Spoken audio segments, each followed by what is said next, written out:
Nous commençons notre marche de carême avec ce mercredi des cendres.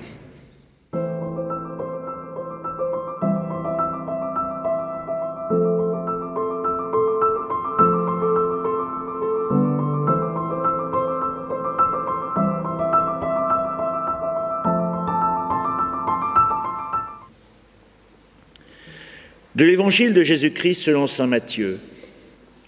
En ce temps-là, Jésus disait aux disciples : « Ce que vous faites pour devenir des justes, évitez de l'accomplir devant les hommes pour vous faire remarquer, sinon il n'y a pas de récompense pour vous auprès de votre Père qui est aux cieux.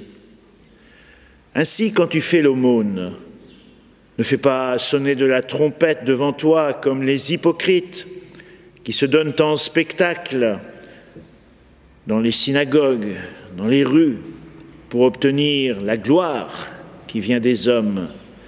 Amen, je vous le déclare, ceux-là ont reçu leur récompense.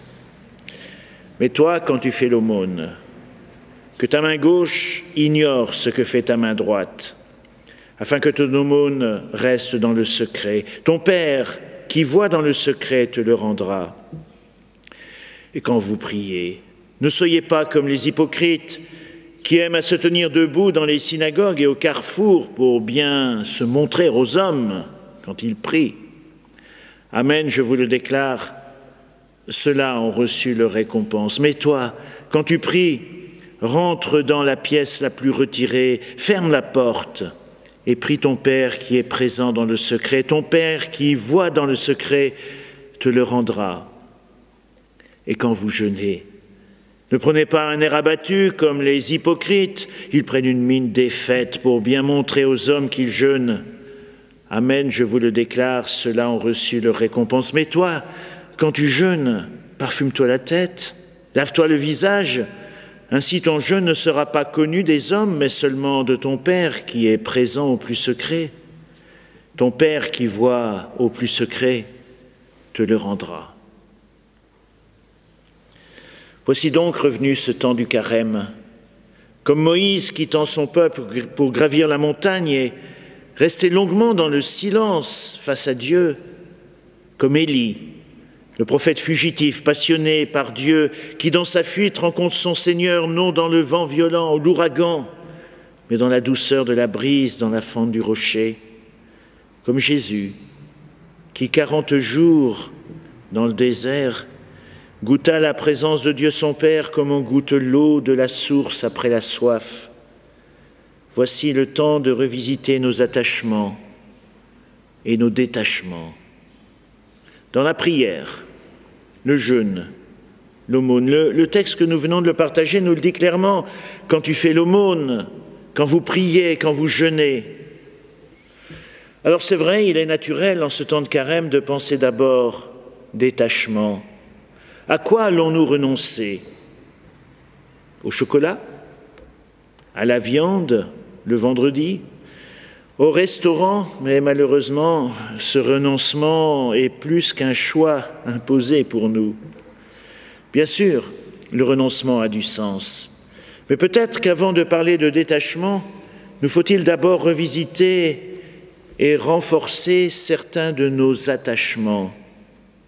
Ah, vous savez, les téléphones portables ne gardent guère de secret. Les appels en absence y laissent une trace identifiée, surtout si le numéro d'appel figure dans notre répertoire. Il est arrivé qu'un adolescent ait oublié son portable sur la table de la cuisine familiale. Sa mère le trouve. Par curiosité, elle fait glisser distraitement son doigt sur l'historique des appels émis. Avec l'adolescence, elle se rend compte qu'elle ne sait plus grand-chose de ce que vit son grand-fils. Il ne parle guère de ses relations, comme quand il était petit, qu'il racontait interminablement sa journée en rentrant de l'école. Maintenant, quand on l'interroge, il est même parfois un peu agressif. C'est l'âge. Sur l'écran défilent des prénoms, ses copines, ses copains, quelques-uns connus par sa mère, d'autres inconnus. Elle reconnaît au passage le nom de l'entraîneur sportif, du prof de guitare. Soudain, elle s'arrête le défilement sur le titre « La femme de ma vie ». Son fils, bien sûr, a droit à sa vie privée, mais il est jeune encore. Un coup de cœur, c'est peut-être à accompagner prudemment de loin quand on est maman. Elle s'en veut quand même un peu d'être intrusive, mais quoi? Entendre la voix peut-être connue de l'amour de son fils permettrait de savoir. Elle appelle le numéro en se disant qu'elle raccrochera tout de suite, laissant croire à une erreur. Et soudain, c'est son propre téléphone qui sonne. Il n'est pas sûr que cette situation se répète à l'identique, mais peut-être ne savons-nous pas toujours dire à celles et ceux qui nous entourent ce qu'ils représentent pour nous. Et même quelquefois, ils ne s'en doutent pas. Et justement, ces liens-là, profitons de ce temps qui s'ouvre pour nous afin de les renforcer. C'est peut-être déjà une belle et première résolution de carême. Car le carême nous permettra de faire un peu le tri, le ménage. Beaucoup de nos attachements sont bons, ils ont le goût de la tendresse, le goût de l'Évangile. Mais ils ne doivent pas être des entraves. Un attachement qui nous empêcherait de suivre le Christ et donc d'aimer en plénitude ne serait pas un véritable amour. Choisir le Christ a quelques conséquences, mais user de notre liberté pour faire des choix, c'est jamais facile. Parce que choisir, c'est apprendre à préférer. Et préférer, c'est forcément renoncer. Un petit apologue, un petit récit, nous donne à réfléchir. C'est l'histoire d'un moine de l'Inde lointaine et mystérieuse qui, au cours d'un voyage, trouve une pierre précieuse. On ne dit pas comment, peu importe.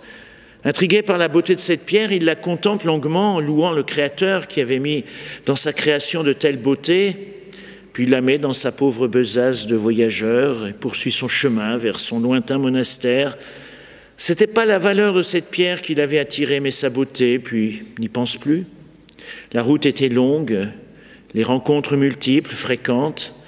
Il priait pour tous ceux qu'il rencontrait, prenait du temps pour contempler la beauté changeante des paysages traversés. Un jour, il croise un voyageur infiniment pauvre et misérable, un mendiant, qui n'avait plus rien à manger. Sans hésiter, il l'invite à s'asseoir à côté de lui, partage ses maigres provisions. Pour ça, bien sûr, il ouvre sa besace en laissant apparaître la pierre précieuse. Immédiatement, le regard de convoitise s'allume dans les yeux de son compagnon. Il avait tout de suite perçu la valeur inestimable de cette pierre. Avec une telle valeur, il y avait de quoi le nourrir pendant toute sa vie. Comment un simple moine pouvait-il être en possession d'un tel trésor? À quoi cela servait-il d'ailleurs? Alors, s'enhardissant, il demande au moine s'il pouvait lui donner cette pierre, tout en pensant que la réponse serait négative. Mais à sa grande surprise, le moine accepte simplement, immédiatement, lui remet ce cadeau inattendu, source aux yeux du bénéficiaire de richesse, de sécurité. Le pauvre voyageur remercie le religieux avec effusion, et puis les chemins se séparent, mais quelques jours plus tard, les passants nombreux sur cette route voient le voyageur à la recherche du moine de nouveau. Pensait-il que l'homme avait d'autres trésors à offrir, que cela ne lui suffisait pas? Quand ils se rejoignent enfin hors d'haleine, il lui remet la pierre précieuse. Le moine l'accepte en souriant simplement, comme si c'était une chose naturelle. Cependant, rompant son silence méditatif, il demande « Pourquoi me redonnes-tu cette pierre? Attends-tu quelque chose d'autre, voyageur ?»« Oui, je voudrais recevoir quelque chose de beaucoup plus précieux que cette pierre de valeur. Je t'en prie. Je sais que tu peux me donner bien plus. Mais que veux-tu? Donne-moi, oui.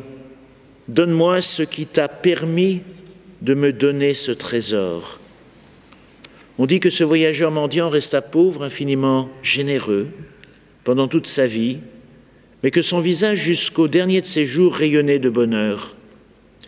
C'est un peu de cette liberté-là que nous parle l'Évangile finalement. Une liberté qui ne nie pas la beauté précieuse, un peu comme cette pierre, de nos attaches humaines, de ce qui fait notre existence, mais qui en même temps nous fait percevoir quelque chose de plus vaste, ajusté à la grandeur de nos cœurs humains. Nous sommes invités à élargir nos cœurs qui sont assez vastes pour dépasser, sans les nier, les affections de nos proches. Oui, dépasser aussi nos désirs de sécurité matérielle, aussi légitimes fussent-ils. La Bible nous redit dimanche après dimanche qu'il y a plus en nous que ce que nous pouvons soupçonner, que notre cœur est à la taille de l'infini. Nous avons du mal à y croire, mais si nous acceptons de nous laisser aimer tout simplement par l'infini de l'amour de Dieu, cela nous transforme peu à peu. Nous voyons le reflet de cette réalité chez les saintes, chez les saints qui ont accepté cette transparence en eux. Mais c'est justement à partir de nos affections humaines quotidiennes que nous sommes invités à envisager bien davantage encore. Préférer Dieu tout simplement, et ne pas pour autant desserrer les liens de nos proximités. Au contraire, voilà le chemin de sainteté qui nous permet de commencer modestement, mais sûrement ce chemin vers Pâques. Avec le Seigneur, on ne sait jamais où cela nous pourra nous mener. Alors que sous les cendres que nous allons recevoir peut-être aujourd'hui, si nous pouvons le faire, eh bien les braises se réveillent. Dieu croit en notre capacité d'aimer.